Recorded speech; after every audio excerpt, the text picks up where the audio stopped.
Buen día. Ante todo, quiero agradecer a los organizadores por la invitación. Voy a tratar de hablar pausado para que se entienda mi castellano. La presentación que voy a hacer es de un trabajo sobre la crítica marxiana de la economía política en lo que tiene que ver con las clases, la lucha de clases y el Estado, que a mi juicio Marx desarrolla en el capítulo 8 del Capital. Este trabajo, en una versión un poco más elaborada, la presentamos con Guido Starosta en este libro, que lo trajimos para vender. Voy a hacer una presentación muy esquemática. En esta presentación lo que quiero hacer fundamentalmente es contraponer mi lectura de ese capítulo con algunas interpretaciones clásicas y modernas respecto del Estado, fundamentalmente, dentro del marxismo. Y una primera interpretación que quiero discutir es la interpretación que considera que no hay en Marx una teoría del Estado, no hay una explicación del Estado, y que si la hay, en todo caso, no está en el Capital. En esa interpretación, que es la interpretación en general dominante, por lo menos desde el marxismo de la Segunda Internacional hasta la década del 70, se lee el capítulo 8 del Capital como un capítulo histórico que ilustra las determinaciones desarrolladas previamente, por lo menos en la tercera sección del Capital, del tomo 1. Este es un primer punto que quiero discutir.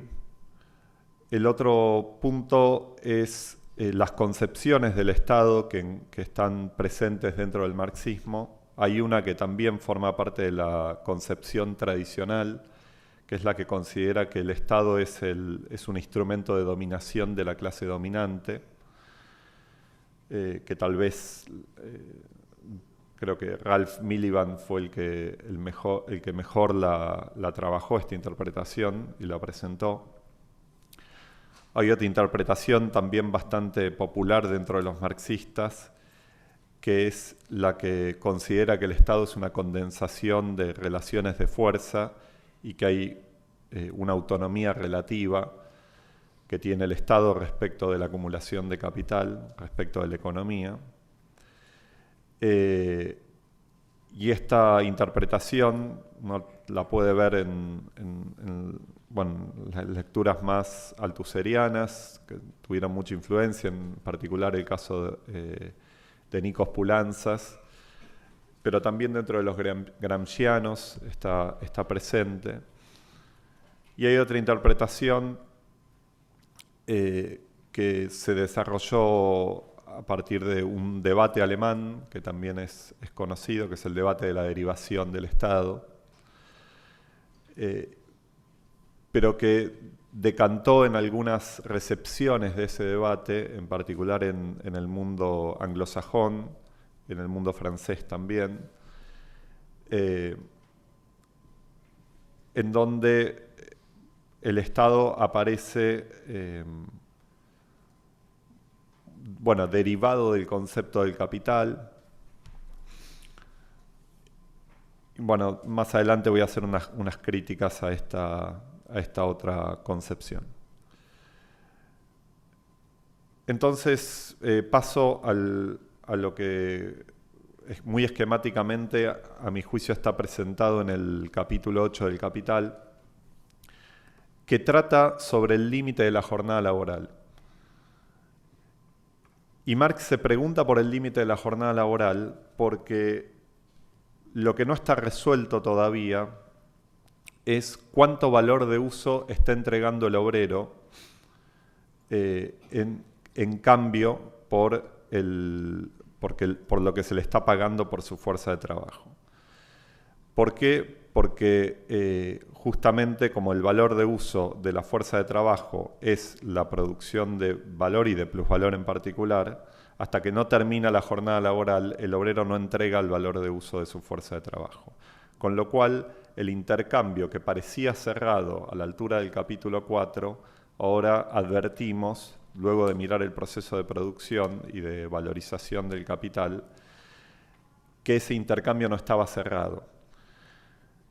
Y que entonces lo que está en juego con el límite de la jornada laboral es el intercambio, es la compraventa de la fuerza de trabajo. Hago notar acá que si ese capítulo fuese simplemente una ilustración histórica, como en general se lee, uno tendría que concluir que no hay una explicación de la producción de plusvalor, por lo menos hasta acá, de la producción de plusvalor absoluto, ¿sí? Porque no está resuelto el intercambio entre el capitalista y el obrero respecto de la fuerza de trabajo. Entonces, la estrategia expositiva de Marx es mirar las formas concretas en que se resuelve esa compraventa de la fuerza de trabajo, una estrategia que contrasta con la que había desarrollado en los manuscritos del 61-63, una primera versión de este desarrollo, donde hace un desarrollo, uno podría decir, sistemático, en contraposición a hacer un análisis de las formas concretas. Y lo que encuentra es que el obrero no puede vender la fuerza de trabajo a su valor cuando lo hace a título individual, que entonces le tiene que dar a la relación de competencia que tiene con el resto de los trabajadores la forma de una relación de solidaridad, que la compraventa de la fuerza de trabajo se realiza a través de la lucha de clases y que el límite a la jornada laboral que expresa el valor de la fuerza de trabajo se impone a través de una ley, ¿sí?, del Estado. Y entonces la pregunta que subyace a la exposición de Marx es: ¿a quién le conviene que la fuerza de trabajo se venda por su valor? Y en principio uno diría, por supuesto, a la clase obrera, pero si la clase obrera se tratase de la fuerza que tiene para poder imponer la venta de la fuerza de trabajo por su valor, la pregunta de inmediato es ¿por qué no ir más allá? ¿Sí? Y sin embargo, Marx se enfrenta a que todo el tiempo hay un límite a la jornada laboral y en consecuencia a la venta de la fuerza de trabajo por su valor. Y lo otro es que este es un proceso que se puso en marcha, el proceso de producción se puso en marcha no con el fin de satisfacer las necesidades de los obreros. Entonces es claro que si bien para los obreros es una necesidad de vida o muerte vender la fuerza de trabajo por su valor, no se está satisfaciendo una necesidad de los propios obreros con la venta de la fuerza de trabajo por su valor. Tampoco se satisface una necesidad de la clase capitalista, porque cuando Marx mira cómo los capitalistas personifican al dinero circulando como capital, personifican al capital, lo que aparece es que los capitalistas buscan que la fuerza de trabajo se venda lo más por debajo de su valor que se puede vender. Y entonces Marx dice, bueno, acá lo que se está satisfaciendo es una necesidad de la sociedad. Y uno se tiene que preguntar qué es la sociedad a esa altura del desarrollo. Y la sociedad está compuesta por los capitalistas y por los obreros, pero entonces es medio raro decir se satisface una necesidad de la sociedad, pero no se satisface una necesidad ni de los capitalistas ni de los trabajadores, porque en efecto, si bien la sociedad está compuesta por individuos, no es una suma de individuos. Cuando uno habla de la sociedad y justamente la contrapone a otras sociedades, lo que está poniendo en juego es la especificidad de las relaciones sociales a través de las cuales los individuos organizan su vida. Por eso habla uno de la sociedad capitalista en contraposición a la sociedad feudal, a la sociedad esclavista, a la sociedad de los individuos libres. Y visto así, uno tiene que concluir que cuando Marx se refiere a la sociedad, se refiere en verdad, obviamente, a la sociedad capitalista y la relación social general en la sociedad capitalista es el capital. Y esto uno ya lo sabe desde el capítulo 4, y Marx después además lo va a nombrar esto, le va a poner un nombre más adelante en la exposición, y va a distinguir entre el capital individual y el capital social global, o el capital social, depende de las traducciones. Entonces acá lo que se está satisfaciendo es una necesidad del capital total de la sociedad.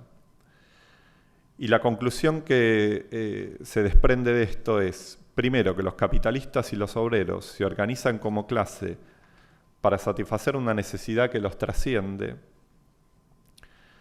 que la lucha de clases y el Estado son la forma en que se realiza el proceso de acumulación de capital. Y entonces, acá, para ir terminando y contraponer con las interpretaciones dominantes respecto del Estado y de la lucha de clases, uno puede decir, primero, la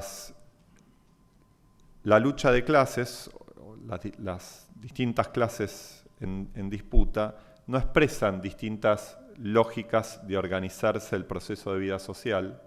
La clase capitalista, la lógica de la valorización del valor, y la clase obrera, la lógica de la satisfacción de necesidades personales o de valores de uso, o la lógica del valor de uso versus la lógica del valor, sino que la lucha de clases expresa o es la forma en que se resuelve el proceso de acumulación de capital, porque sin lucha de clases no se puede vender la fuerza de trabajo por su valor y en consecuencia no se puede acumular el capital. Esto también se contrapone con la idea muy difundida de que hay un Estado liberal y hay un Estado intervencionista, como si el Estado pudiese abstractamente no intervenir y dejar que la acumulación de capital se desarrolle por sí misma, o intervenir, digamos, de manera exterior al movimiento de la acumulación de capital. Todas estas concepciones justamente ponen de un lado a la acumulación de capital y de otro lado al Estado, y bueno, y después miran la relación que hay. Esto está también implícito en esta idea de autonomía relativa que en general está presente entre los althuserianos.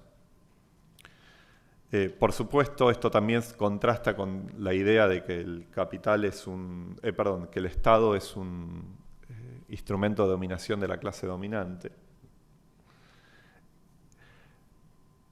porque acá no se está satisfaciendo una necesidad de la clase dominante. Y finalmente, yo diría, contrasta también con por lo menos algunas de las versiones del debate de la derivación que tienden a presentar al Estado como algo que aparece después de la lucha de clases o como algo exterior a la lucha de clases, y no como la forma concreta en que se realiza esa relación social. Bueno, dejo acá, en todo caso, prefiero dejar lo que resta para las preguntas. Obrigado.